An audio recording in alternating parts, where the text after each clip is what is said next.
Hello friends, welcome to my channel. So let's have a look at problem 230, Kth smallest element in a binary search tree. So in this video, we're going to share three methods for this simple problem. So the reason is that we want to practice several routine algorithms and then understand the binary search property or practice or use the binary search property. First, I'll read through the statement, and then we do a simple analysis, and finally, we share the simple codes. So first, let's look at the statement. So given the root of a binary search tree and an integer key, so return the key's smallest value of all the values of the nodes in the tree. So here are several examples. Let's look at example 1. So if we traverse this tree and get the corresponding values, so we have 1, 2, 3, 4. So the smallest one is 1 here. So this is example 1. So now if we look at example 2, and then if we examine, so using Inorder, so we will get 1, 2, 3, 4, 5, 6, and the third smallest one is going to be 3. So if you sort this, you will get 1, 2, 3, 4 up to 6. So this is example 2. So before we look at the methods, so let's look at the constraints. First, the number of nodes in the tree is n, and n is bounded above by 10 to the power 4. So these two items actually specifies the problem size. And the last item in the constraints is that the node value is non-negative and is bounded above by 10 to the power 4.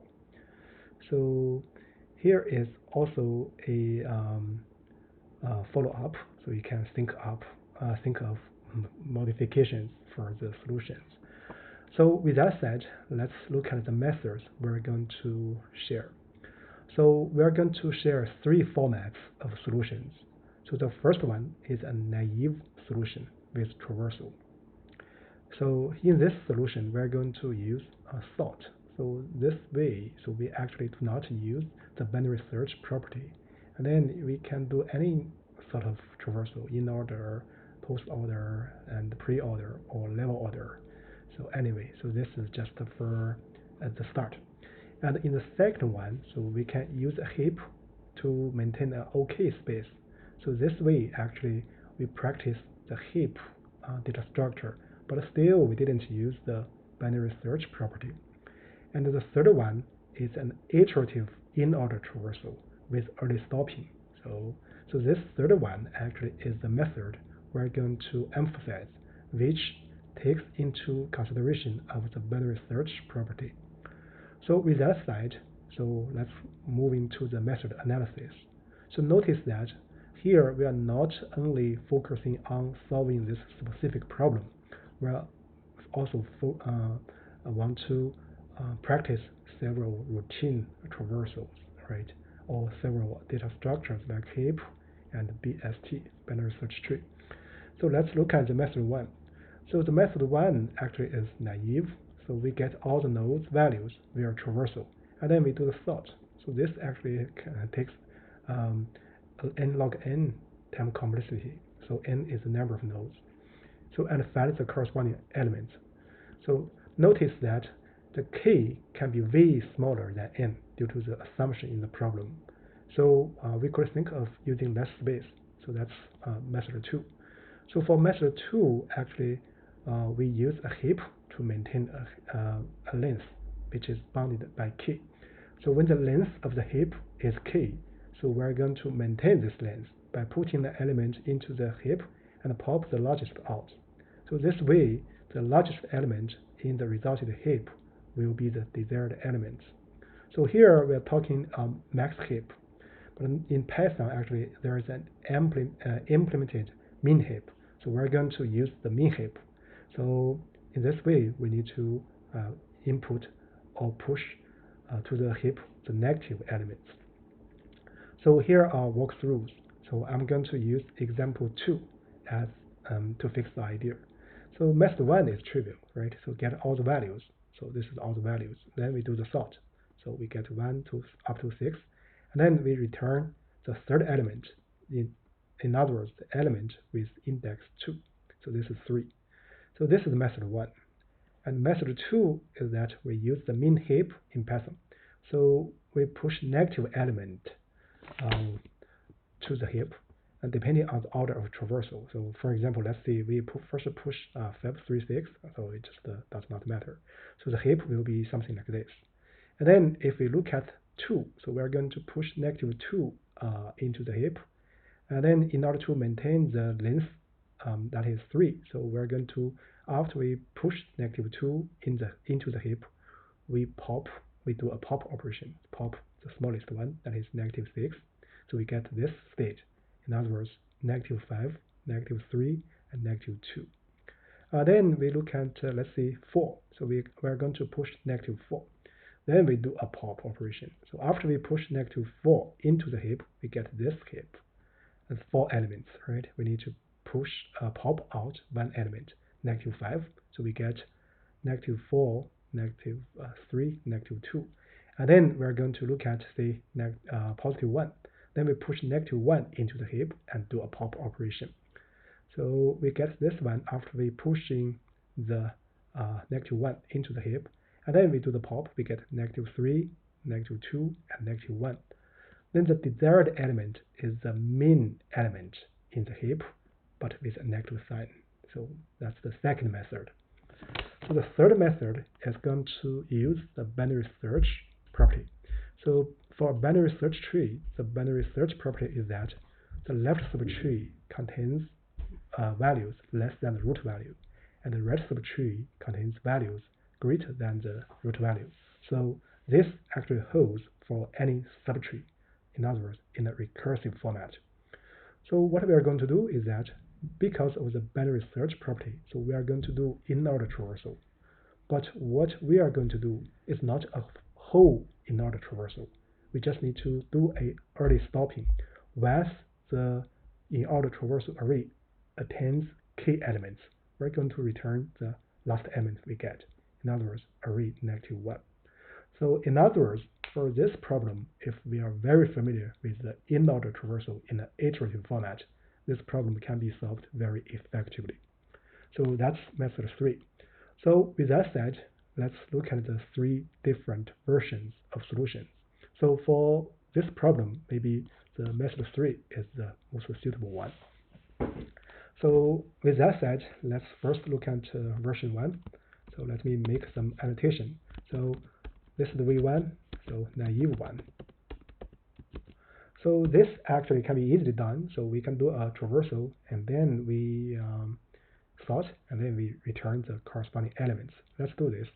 So here for the traversal, I'm going to write a function. So let's see, traversal, traverse the root, and then I want to use recursion here. So just to save some code. So if not root, so I'm going to return empty array. So this can be regarded as a base case or stop condition for the recursion. Otherwise, what we are going to do is that we call the function traverse, and then we apply to the root left, and then concatenate with the root value. So this is a list concatenation, and then plus traverse for the root right. So as you can see, the root value is in between the left and the right traversals. So this is an in-order traversal. So by changing or altering the order, so you get different order of traversals. So this is step 1. So now what we are going to do is that first let's do this traversal. So this traversal is a whole traversal. It's not absolutely necessary. So if we look at method 3, then we're going to do a sort. So this is routine, right, from small to large. And then we're going to return array with index k-1. So this is the Kth smallest element for this list. So that's it for this version of solution. So let's do a special case check. Yeah, it passes the one example. Now let's do a generic case check.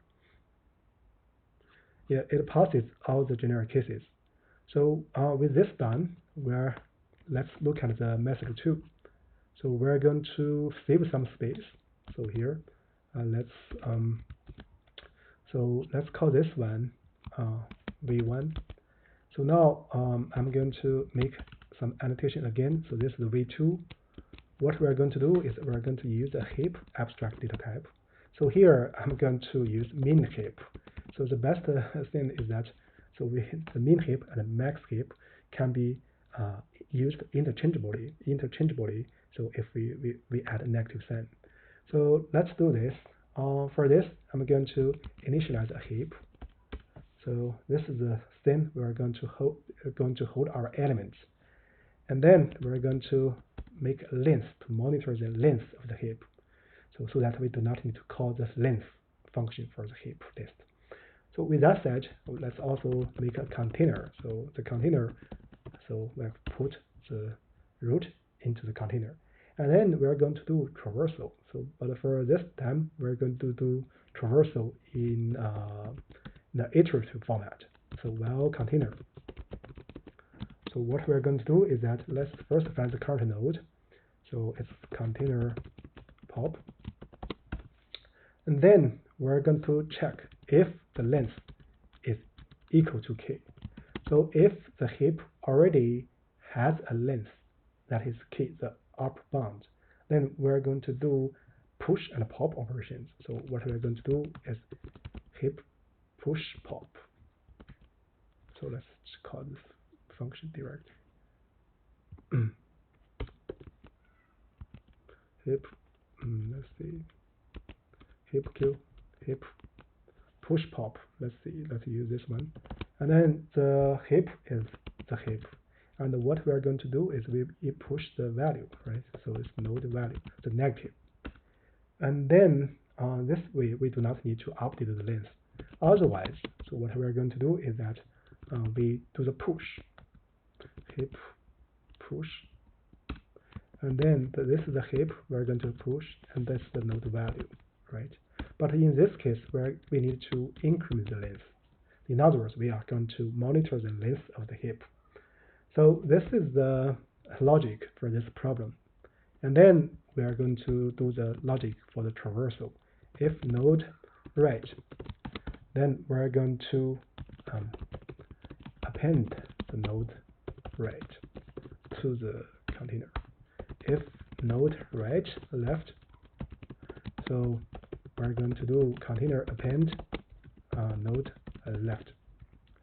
So this way, we're going to do the traversal and then save the corresponding things in the heap. And finally, so after we do the traversal, we're going to return heap 0, the smallest element, then put negative sign in front. So this is the second version, but this version still do not take into consideration of the binary search property. But it's good to know, because here we are practicing both traversal. Here, notice that I'm pushing the right node first to the container and then left. Do you know why? So it's good to think about it. So and then afterwards, so we return heap 0 negative. So let's do a special case check.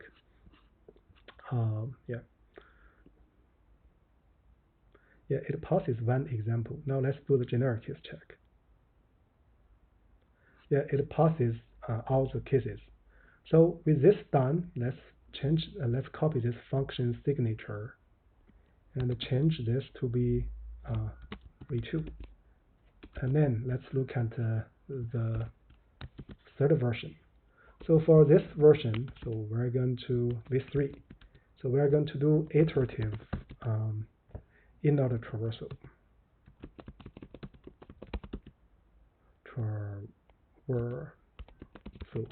With early stopping. So the early stopping means that we use the key here, and the iterative Inorder traversal. So it's a partial Inorder traversal. So the partial means that we take into consideration of the binary search property. So now, with that said, so Inorder traversal is suited to the binary search tree because of the order, right? So now let's first write an Inorder traversal function. So for this, I'm going to actually we do not need to write an inner function, but I want to make it more modularized, because this way, if we change a little bit, it will be the in-order traversal, right? That's also good to know, right? So we're going to put the root, a node, in other words. Then let's see the result. This is the result list. Then we're going to make a stack, and then the current will be the root. So if I do not, later we'll make some comment maybe. So while current or stack. So the in-order traversal is the following. So we are trying to push the current to the very left, and then until we couldn't move any left further. So we pop that and add to the result, right? So this is the same. Well, current. What we are going to do is current equals. So we are going to put this in stack append current. This is the for later use, and then we reset current to be current next. So this current not next. That's not a linked list. So it's current left. So we push the things to the left as possible. So once we exit this while loop, so we are going to the top element in the stack will correspond to the very left node. And then what we are going to do is that we go to the right, Go right and do the pop. First, I'm going to do the pop. So current equals stack pop. So let's go up, and then we pop this element in example 2. This is 1, right? Then we're going to result append current value. So in order to put logic for this problem, actually we can use if additional list, or we can directly check if result length equals k. Then we just need to return result -1. So that's the early stopping condition. So yeah, so that's the additional check. This is for the problem logic. If we do not include this is actually the vanilla in-order traversal.